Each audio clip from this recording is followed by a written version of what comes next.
Supreme ಕೋರ್ಟ್ನಲ್ಲಿ ಹಲಾಲ್ certificate ವಿವಾದ. ನ್ಯಾಯಾಲಯದ ಎದುರು ಸಾಲಿಸಿಟರ್ ಜನರಲ್ ತುಷಾರ್ ಮೆಹ್ತಾ ವಾದ. ಕಬ್ಬಿಣದ ಕಂಬಿ ಸಿಮೆಂಟ್ಗೂ ಹಲಾಲ್ ಸರ್ಟಿಫಿಕೇಟ್ ಯಾಕೆ ಬೇಕು? ಗೋಧಿ ಹಿಟ್ಟು ಕಡಲೆ ಹಿಟ್ಟಿಗೂ ಹಲಾಲ್ ಸರ್ಟಿಫಿಕೇಟ್ ಯಾಕೆ ಬೇಕು? ಮಾಂಸಕ್ಕೆ ಹಲಾಲ್ ಸರ್ಟಿಫಿಕೇಟ್ ಕೇಳುವುದರಲ್ಲಿ ಸರ್ಕಾರದ ವಿರೋಧ ಇಲ್ಲ.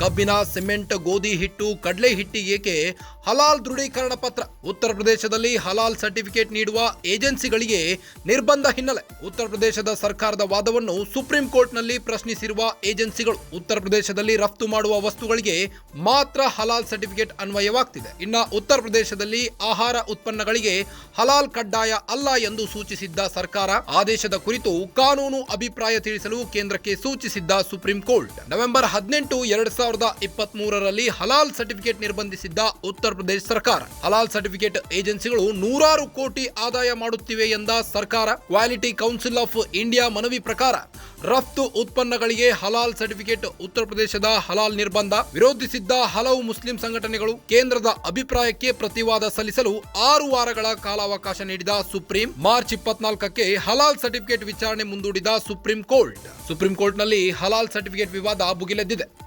ನ್ಯಾಯಾಲಯದ ಎದುರು ಸಾಲಿಸಿಟರ್ ಜನರಲ್ ತುಷಾರ್ ಮೆಹ್ತಾ ವಾದ ಮಂಡಿಸಿದ್ದಾರೆ. ಕಬ್ಬಿಣದ ಕಂಬಿ ಸಿಮೆಂಟ್ಗೂ ಹಲಾಲ್ ಸರ್ಟಿಫಿಕೇಟ್ ಯಾಕೆ ಬೇಕು ಅಂತ ವಾದ ಮಂಡಿಸಿದ್ದಾರೆ. ಇನ್ನು ಗೋಧಿ ಹಿಟ್ಟು ಕಡಲೆ ಹಿಟ್ಟಿಗೂ ಹಲಾಲ್ ಸರ್ಟಿಫಿಕೇಟ್ ಯಾಕೆ ಬೇಕು? ಮಾಂಸಕ್ಕೆ ಹಲಾಲ್ ಸರ್ಟಿಫಿಕೇಟ್ ಕೇಳುವುದರಲ್ಲಿ ಸರ್ಕಾರದ ವಿರೋಧ ಇಲ್ಲ. ಕಬ್ಬಿನ ಸಿಮೆಂಟ್ ಗೋಧಿ ಹಿಟ್ಟು ಕಡಲೆ ಹಿಟ್ಟಿಗೇಕೆ ಹಲಾಲ್ ದೃಢೀಕರಣ ಪತ್ರ.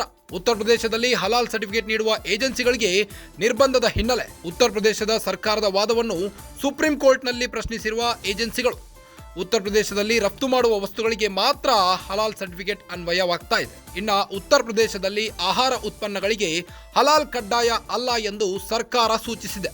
ಆದೇಶದ ಕುರಿತು ಕಾನೂನು ಅಭಿಪ್ರಾಯ ತಿಳಿಸಲು ಸೂಚಿಸಿದ್ದ ಸುಪ್ರೀಂ ಕೋರ್ಟ್